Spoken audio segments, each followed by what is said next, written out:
We're going to talk about the map in this video, and what I wanted to show in particular is an example of the layout of the different floors that I came across during One Life. Now, every time you die in the game, the information you have in your map will be wiped because the layout of the game will change slightly and the way that the rooms are connected may be regenerated. So there's elements of procedural map generation in the game, but there's also a very rigid structure to a lot of the different levels.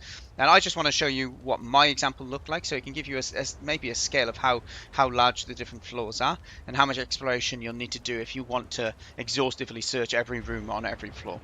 If you're not looking for spoilers on how many floors there are, etc. in the game, maybe it's not the best idea for you to watch the entirety of this video. Okay, so you access the map through hitting the tab key if you're using PC controls at least, and then you'll be presented with this interface. On the left up here, it shows, this will tell you where your corpse is if you have died.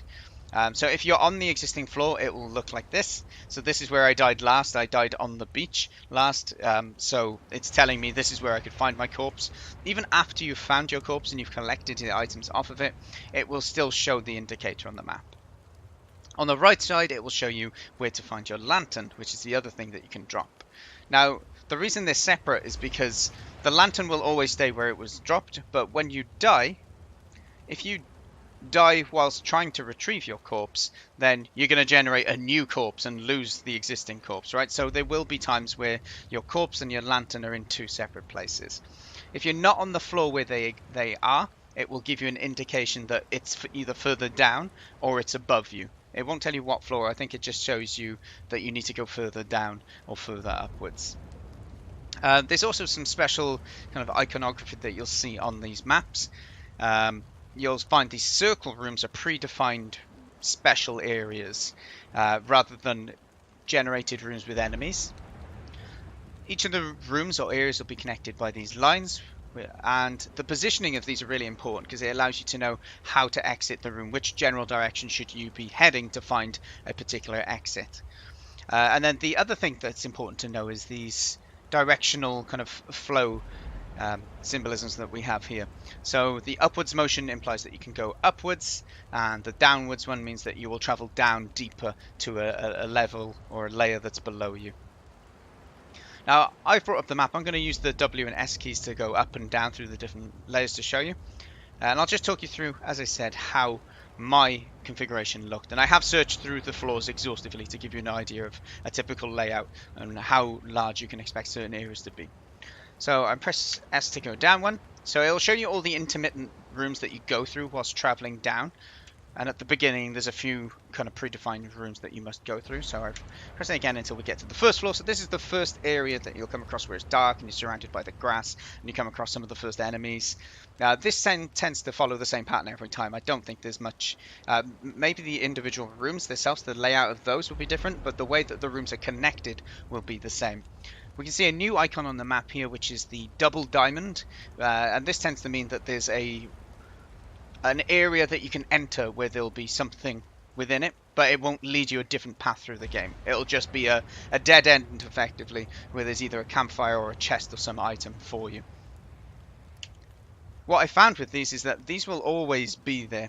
So if there is one of these on layer 1, every time you play the game, there will be one of them. They're not random spawns. They're there specifically, and there's a certain amount of them on different layers, and that will be consistent. It'll show you the intermittent areas between floors as well. So this is between floor 1 and 2. And this is what the layout for floor 2 looked like for me. We can see that there's a predefined area at the top left. It does always tend to be at the top left as well. This takes you out to a beach or a coastal area. And you can also see that there is one hidden kind of dead end where you can get some additional items. The layout of this area does tend to be quite consistent. Between 2 and 3 and then down to floor 3. So floor 3 has 2 predefined areas, as you can see by the circles. And we also have 2 of these kind of double diamond icons. So there will always be 2 rooms for you to find on floor 3. If we then go down to floor 4.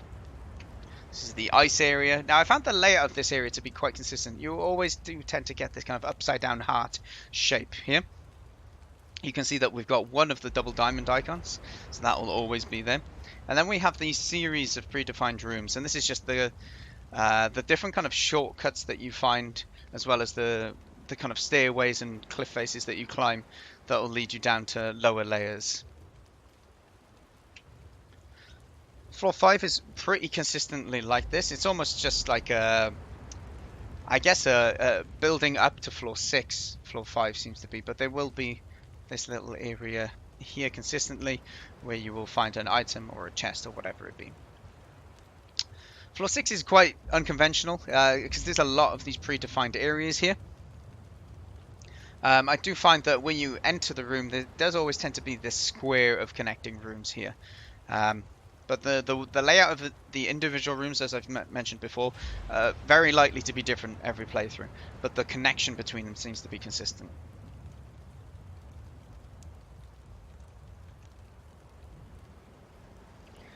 Okay, on the 7th floor, this is the general layout I found.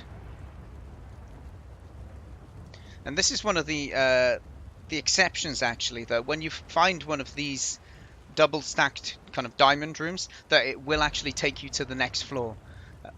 So this is one of the few exceptions where it does take you elsewhere. And then if you've played the game, you'll then know that once you get down to floor 9, this is the kind of final area that follows this pattern before you then go even deeper down into the really dark area of the game. So the layout of this does tend to be consistent as well. You have a kind of, I guess, a rectangle shape of rooms all connected up. And then this is the bit where you fall down a few layers, and then on level 14 is the start of the dark area, we will say. This was my layout for floor 14. It does tend to be a small layout like this. Then 15 looked like this to me. It is important, I'd say, as a player to notice that these double stack kind of diamond rooms are existent in these darker areas too. And the things you find in these areas are very valuable, so I'd recommend you explore if you haven't done that yet. Now, floor 16 is the kind of monster in terms of it's massive. There's a lot to explore here, and if you're struggling to survive, it can be very daunting for you to try and explore every nook and cranny of this area. But this is what it looked like for me. You can see that there's 2 of these double stacked room areas, as well as a special area here. I'm not certain whether this only unlocks after you've gone through it once or not, but yeah. It definitely was there for me on this life that I played through. The 17th looked like this, and you'll notice, as previously mentioned, the exit for the map areas always does tend to be towards the bottom. So that when you're running through this area, if you're short on bandages and you just want to get through and hope you don't die, heading down is almost always the right thing to do. And then we have the 18th, which is the last of the kind of darker areas. And you can see again the exit is down at the bottom. This is what it looked like for me. And then finally, once you fall down that further duration, on the 20th is this section here, which is, it looks like it's 4 predefined areas, but really this is just one big open, it's kind of like the sandy kind of big sand area where you end up at. And each of these predefined areas are basically the buildings that you go into. There's small little buildings that you go into, and then that counts as you exploring these different nodes of the map. And you'll notice that there is a way to travel downwards here as well, but I'll leave that up for you to explore. So hopefully you've had an idea of how a typical layout of the different layers of the game looks. I'll just go back upwards through them.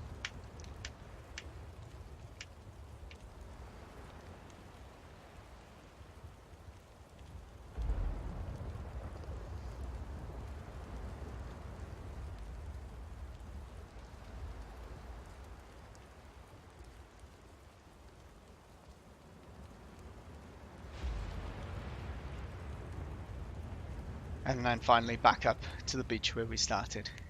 Yeah, hopefully it's some use to you. It gives you an idea of how much you can expect to explore when you play through the game.